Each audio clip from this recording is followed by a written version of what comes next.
પુનિત પ્રજાપતિ આપનો maths science teacher. મિત્રો આજે આપણે કોઈ પણ 3 અંકની સંખ્યાનો વૈદિક પદ્ધતિથી વર્ગ કઈ રીતે કરી શકાય એ આપણે જોઈશું। આના પહેલા આપણે કોઈ પણ બે સંખ્યાનો વૈદિક રીતથી કઈ રીતે વર્ગ કરી શકાય અને એકમનો અંક 5 આપ્યો હોય એનો વૈદિક પદ્ધતિથી કેવી રીતે વર્ગ કરી શકાય એના ઓલરેડી બે પાર્ટ્સ ભાગ 1 અને ભાગ 2 એના વિડિયો મેં અપલોડ કરી દીધેલ છે। પરંતુ આજે આપણે એવું શીખીશું કે કોઈ પણ 3 અંકની સંખ્યા હોય એ 3 અંકની સંખ્યાનો વૈદિક પદ્ધતિથી કઈ રીતે વર્ગ કાઢી શકાય। તો મિત્રો જો તમે મારી ચેનલ પર નવા હોય તો પ્લીઝ સબસ્ક્રાઇબ કરજો, વિડિયો ગમે તો લાઈક કરજો અને તમારા મિત્રો સુધી આ વિડિયોને શેર કરજો। તો ચાલો મિત્રો આજે શાંતિથી હું તમને શીખવું એ તમે ધ્યાનથી જુઓ। આમાં કોઈ પણ જાતની ઉતાવળ ના કરતા વિડિયોને સ્કીપ કરીને અથવા દોડાઈને તમે જોતા નહીં। કેમ? કારણ કે જો તમે વિડિયોને સ્કીપ કરશો તો આ પદ્ધતિ તમને આવડશે નહીં। તો પ્લીઝ હું તમને જે શીખવું એ શાંતિથી તમે જોઈ લો। માની લો કે મારે 106 આવી 3 અંકની સંખ્યા છે 106 એનો મારે વર્ગ કરવો છે, રાઈટ, વિધાઉટ કેલ્ક્યુલેટર। તો અહીંયા તમારે શું કરવાનું? તો બેઝિક ફંડા એવો છે કે તમારી જે આપેલી સંખ્યા હોય એ 3 અંકની જ હોવાની ફરજિયાત। તમે આ પદ્ધતિથી 100 થી માંડી 999 સુધીની કોઈ પણ સંખ્યા હોય એનો વર્ગ કરી શકશો। તો સૌથી પહેલા શું કરવાનું? આને બે ભાગમાં ડિવાઈડ કરવાનું। માની લો કે 06 આ એક ભાગ અને આ એક આ બીજો ભાગ, રાઈટ। એના પછી નીચે તમારે 3 બ્લેન્ક કરવાના। આ એક બ્લેન્ક, બીજો બ્લેન્ક, ત્રીજો બ્લેન્ક। એના પછી આ પહેલી સંખ્યા જે હોય એનો તમારે વર્ગ કરવાનો અને આ 06 એ બીજી સંખ્યા ધારી તો બીજી સંખ્યાનો પણ શું કરવાનો? વર્ગ કરવાનો, રાઈટ। તો ચલો કરીએ આપણે। તો 1 નો વર્ગ 1 થાય અને 06 એટલે 6 6 નો વર્ગ 36 થાય। પણ અત્યારે બીજી બાબત એ પણ ધ્યાનમાં રાખવાની કે તમારે આ જે બ્લેન્ક છે એ બ્લેન્કની અંદર માત્ર 2 ડિજિટ જ લખવાના, 3 ડિજિટ લખવાના નહીં કે 1 ડિજિટ લખવાનો નહીં। જો કદાચ એક અંક આવતો હોય તો આગળ 0 કરી લખવાનું અને 3 અંક આવતા હોય તો પાછળના બે અંકો લખવાના અને આગળનો અંક એની આગળ વધી સ્વરૂપે એટલે કે કેરી સ્વરૂપે તમારે આપી દેવાની। સમજાવો? ચલો 1 નો વર્ગ 1 થાય પણ લખવાનું કેવી રીતે? 01। એવી રીતના 06 એટલે 6 6 નો વર્ગ 36 થાય તો એ તો 36 આપણે લખી દેવાના બે અંક સુધી। અને અહીંયા વચ્ચે શું કરવાનું? તો વચ્ચે ધ્યાનથી જોજો મિત્રો, આ 06 અને આ 1 અને આ 2 એમ કરીને ટોટલ 3 સંખ્યા થઈ। 06 એક સંખ્યા, 1 બીજી સંખ્યા અને 2 ત્રીજી સંખ્યા। આ ત્રણે ત્રણ સંખ્યાનો ગુણાકાર કરવાનો એટલે 06 એટલે 6 6 એકા 6 અને 6 દુ 12। તો તમારું કામ પૂરું। 106 નો વર્ગ તમને મળી ગયો। 106 નો વર્ગ થશે 1 12 36 1 12 36 11236, રાઈટ। આટલી સરળ રીત, પણ ખાસ ધ્યાન એ વાત રાખવાની કે તમારે 3 અંકમાંથી બે ભાગ પાડી દેવાના અને જ્યારે અહીંયા જે અંક લખવાનો એ માત્ર 2 અંકની અંદર જ લખવાનો રહેશે। અને જેમ તમે વધુ પ્રેક્ટિસ કરશો એમ તમને સારા આવશે। ચલો 106 હવે રેન્ડમ આપણે ગણીએ, કોઈ બી તમે અંક લઈ શકો। ધારી કે મારે 212 નો વર્ગ કરવો છે, ધારી લો કે મારે 212 નો વર્ગ કરવો છે। તો નિયમ આનો સૌથી પહેલા શું કરવાનું? તો સૌથી પહેલા બે ભાગ પાડી દેવાના, આ 1 અને 2 એનો એક ભાગ અને આ 2 બીજો ભાગ, રાઈટ। 3 બ્લેન્ક કરી દઈએ આપણે 1 2 3, ઓકે। ચલો અહીંયા આ સંખ્યાનો વર્ગ અને અહીંયા આ સંખ્યાનો વર્ગ। નિયમ એ કે આપણે જે લખશું એ 2 ડિજિટની અંદર લખશું। તો ચલો 2 નો વર્ગ, તો 2 નો વર્ગ થાય 4 પણ આપણે લખશું 04। એ રીતના 12 નો વર્ગ, તો 12 નો વર્ગ થાય 144। ધ્યાન આપજો ખાસ, 12 નો વર્ગ કેટલો થાય? 144। પણ આપણે માત્ર 2 અંક લખવાના, તો પાછળના બે અંક લખી દેશું એટલે 4 4. તો આ એક જે છે ને એ બધી સ્વરૂપે અહીંયા હાલ રાખશું, રાઈટ. અને આ સંખ્યાનો ગુણાકાર 12 દુ 24 અને 24 દુ 48. ફરીથી 12 દુ 24, 24 દુ 48. 48 માં એક બધી ઉમેરવાની એટલે થાય 49. 48 માં બધી ઉમેરો તો થાય 49. તો ફાઇનલી જવાબ કેટલો આવ્યો? તો ફાઇનલી જવાબ તમારો આવી ગયો 4 49 44. કયો જવાબ આવી ગયો? 4 49 44.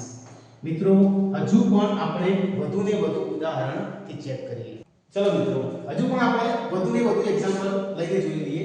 માની લો કે મારે 209 નો વર્ગ કરવો છે. 209 નો વર્ગ. ઓકે, જેટલી પ્રેક્ટિસ તમે વધુ કરશો એટલું ઝડપથી તમને આવડી જશે. તો કરવાનું શું? તો પાછળની જે બે સંખ્યા છે a અને આગળની સંખ્યા છે એને અલગ તારવી દો. આ 1 અને 2 બે ભાગમાં ડિવાઇડેશન કરી દીધું. પછી આ 1 2 અને 3 કમ્પ્લીટ. હવે 2 નો વર્ગ તો થશે 0 4. 9 નો વર્ગ 0 નો વેલ્યુ 9 એનો વર્ગ થશે 81 અને 9 ગુણ્યા 2 9 દુ 18 18 દુ 36. રાઈટ. કોઈ જાતની બધી આવી નથી. તો ફાઇનલ જવાબ આવી ગયો. ત્રણ અંકની સંખ્યા 4 36 81. 4 36 81. રાઈટ. એ જ રીતે માની લો કે 312 નો આપણે વર્ગ કરવો છે. 3 પછી 4 312 એનો વર્ગ. તો એ જ મેથડ આ 12 એનો એક ભાગ 3 એનો બીજો ભાગ અહીંયા 1 2 3 કમ્પ્લીટ. ચલો 3 નો વર્ગ તો 9 પણ લખવાનો કેવી રીતના? બે ડિજિટ ની અંદર એટલે 0 9. 12 નો વર્ગ 144 એમાં લખવાના પાછળના બે આંકડા અને આ બધી આગળ એક અને 12 તરી 36 દુ 72. જો 12 તરી 36 દુ 72 72 માં એક ઉમેરો એટલે થાય તો 13. તો ફાઇનલ જવાબ 9 73 44. ફાઇનલ જવાબ કયો થશે? 9 73 44. કમ્પ્લીટ. ચલો હજુ પણ આપણે એક્ઝામ્પલ જોઈએ. ચલો મિત્રો, હજુ આપણે વધુ ને વધુ એક્ઝામ્પલની પ્રેક્ટિસ કરીએ. જેમ પ્રેક્ટિસ વધુ થશે એમ સરળતાથી આવડી જશે. રાઈટ. તો પાંચમા નંબરનું માની લો કે 413 આ સંખ્યાનો મારે વર્ગ કરવો છે. તો વસ્તુ એના જ શું કરવાનું? બે ભાગમાં ડિવાઇડેશન કરી દેવાનું. ચલો અહીંયા 13 અહીંયા 4 3 સ્લોટ પાડી દેવાનું. 13 નો વર્ગ અને 4 નો વર્ગ. તો ચલો 4 નો વર્ગ થાય 16. 4 નો વર્ગ કેટલો થશે? 16. 13 નો વર્ગ 169 થશે. 13 ગુણ્યા 13 એટલે 169. એમાં લખવાના કેટલા? છેલ્લા બે ડિજિટ એટલે 6 9 અને બધી તમારે આગળ લખી દેવાનું. કમ્પ્લીટ. અને હવે 13 ચોક 52 અને 52 ગુણ્યા 2 તો 52 ગુણ્યા 2 એટલે 104. 52 ગુણ્યા 2 કશો એટલે થશે 104. 104 માં બધી ઉમેરો એટલે થાય 105. હવે આ દાખલો ખાસ જોજો. 104 માં એક ઉમેરો એટલે થાય 105. પણ લખવાના કયા? લાસ્ટ બે ડિજિટ એટલે મારે લખાશે 05. મારે શું લખાશે? 05. અને આ એક જે છે એ બધી પાછી આગળ ફોરવર્ડ કરવાની. કમ્પ્લીટ. અને આગળ ફોરવર્ડ કરો તો 16 ની જગ્યાએ કેટલા થઈ જાય? 16 + 1 એટલે થઈ જાય 17. તો ફાઇનલ જવાબ થાય 17 05 69. ધ્યાન રાખજો, અહીંયા બધી હોય તો આગળ ફોરવર્ડ કરવાની, અહીંયા બધી હોય તો આગળ ફોરવર્ડ કરવાની. અહીંયા તમારે કોઈ બી અંકની સંખ્યા તમે લખી શકો. એવું જરૂરી નથી કે બે જ અંકની લખવી. આગળનો જે અંક છે એમાં કોઈ બી સંખ્યા તમે લખી શકો. પણ ખાસ ધ્યાન રાખજો, અહીંયા બે અંકની લખવાની, અહીંયા બે અંકની લખવાની અને આગળ જે છે એ તો 2 3 4 5 6 જે અંક હોય પણ ચાલી જાય. ચલો એના પછી 413 માની લો કે 515 નું મારે વર્ગ કરવો છે. 515 એનો વર્ગ. મિત્રો એક વાત કર, આ જે સંખ્યા છે 515 એનો વર્ગ આપણે આગળનો જે વિડિયો હતો ને એ આવા દુલમનો નિયમ બરોબર, એના પછીનો ભાગ 2 ની અંદર એકમનો 5 હોય એ એકમનો 5 હોય એ રીતે પણ મેં શીખવાડેલું. જો તમને એ રીતે સહેલી લાગે તો એ રીતે કરી શકો અને બીજી આ રીતે બંનેના જવાબો તો કેવા આવશે? સરખા જ આવશે. ચલો ચેક કરીએ. તો આ પાછળની સંખ્યા કઈ? 15 અને આગળની સંખ્યા કઈ? 5. ઓકે. તો અહીંયા એક ભાગ અને અહીંયા બીજો ભાગ. ત્રણ સ્લોટમાં ડિવાઇડેશન કરી દઈએ 1 2 અને 3. કમ્પ્લીટ. ચલો 5 નો વર્ગ કેટલો થશે? 25.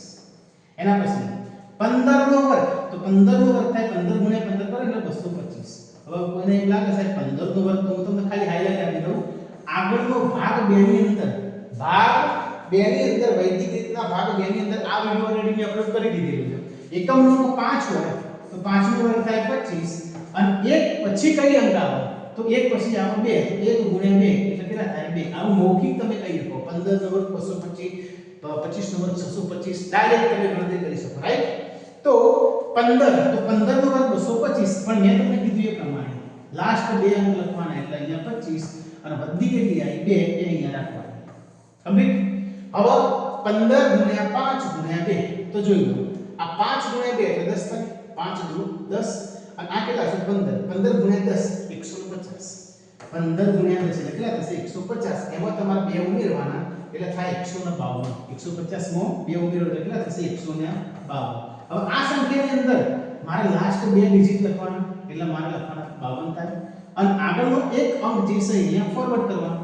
કમ્પ્લીટ. તો 25 + 1 એટલે કેટલો થશે 26. તો 26 52 25 આ મારો ફાઇનલ જવાબ 515. કેટલો થશે? આનો ફાઇનલ જવાબ કયો થઈ ગયો? 26 52 25. તમે કેલ્ક્યુલેટર ની અંદર મિત્રો કરી શકો છો. ઓકે, ચલો હજી પણ આપણે આગળ એક્ઝામ્પલ જોઈ લઈએ. ચલો મિત્રો, હજી પણ આપણે બધું પ્રેક્ટિસ કરીએ, બરોબર? ચલો તો માની લો મારે 809 નો વર્ગ કરવો છે. મારે 809 નો વર્ગ કરવો છે. હું કરું એટલે ફટાફટ તમે મને કોમેન્ટ કરો 809 નો વર્ગ કેટલો થાય, બરોબર? 809 નો વર્ગ ફટાફટ મને કોમેન્ટ કરો. આનો જવાબ કેટલો થાય એ પણ વૈદિક પદ્ધતિથી કેલ્ક્યુલેટર થી નહીં. ચલો સ્ટાર્ટ કરીએ. તો જોઈ લઈએ. આ 0 અને 8 બે ભાગ પાડી દીધા. હવે કદાચ મગજમાં બેહી ગઈ છે. 3 સ્લોટ રાખવાના 1 2 3. 8 નો વર્ગ 64. જો બે અંકનો થતો હોય તો કોઈ પ્રોબ્લેમ નથી. એક અંકનો હોય તો આપણે 0 લગાવી દેવાનું. એ રીતે 0 9 એટલે 9 9 નો વર્ગ થાય 81 અને વચ્ચે 9 ગુણ્યા 8 ગુણ્યા 2 આ 9 એક સંખ્યા છે, બરોબર? 0 9 એટલે 9 8 અને 2 તો 9 8 72 અને 72 ગુણ્યા 2 તો 72 ગુણ્યા 2 144 થશે. 72 ગુણ્યા 2 કેટલા થાય 144, રાઈટ? પણ અહીંયા 3 ડિજિટ આવ્યો. ધ્યાન આપજો ખાસ. 72 ગુણ્યા 2 કરશો તમે તો 144.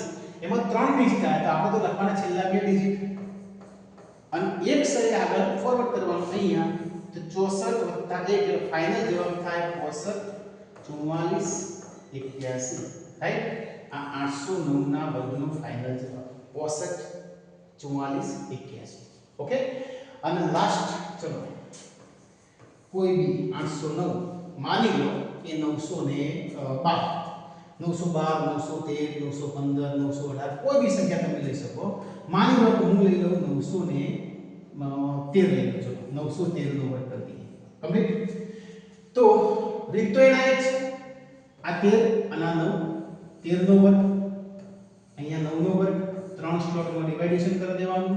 9 નો વર્ગ 81, 13 નો વર્ગ 169, એમાં લખવાના છેલ્લા 2 ડિજિટ એટલે 69 અને 1 જે છે આગળ મૂકી આ બધી જે છે આગળ મૂકી અને અહીંયા 13 અને 9 ગુણ્યા 2 તો 9 દુ કેટલા થાય 18. 9 દુ 18 18 ગુણ્યા 13 તો 0 અહીંયા 18 8 3 24 વધી 2 અને 3 એટલે 3 અને 3 ને 2 5. તો ફાઇનલ જવાબ કયો 8 નો 5 13 નો તો વધી.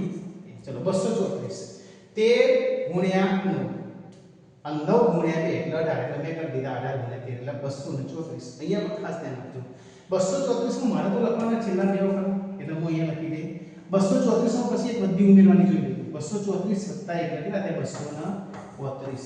એમાં મારે છેલ્લા 2 વખત લખવાના એટલે અહીંયા થશે 35 અને આ જે 2 વધે ને એ પાછી આગળ ફોરવર્ડ કરવાનું એટલે થાય 81 + 2 એટલે ફાઇનલ જવાબ 81 + 2 એટલે 83 35 અને 69. કમ્પ્લીટ.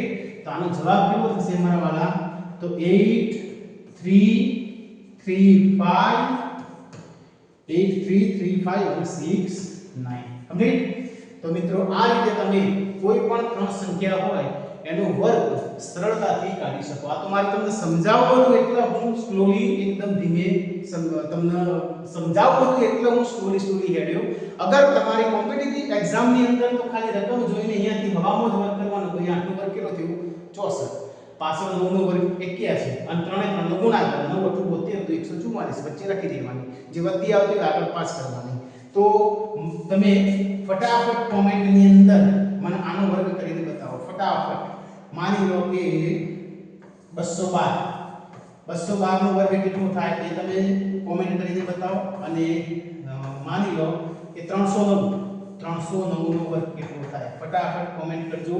અને મિત્રો જો આ વિડિયો તમને ગમ્યો હોય તો પ્લીઝ ચેનલને લાઈક કરજો અને અમારી ચેનલ પર જો તમે નવા હોય તો સબસ્ક્રાઇબ કરજો.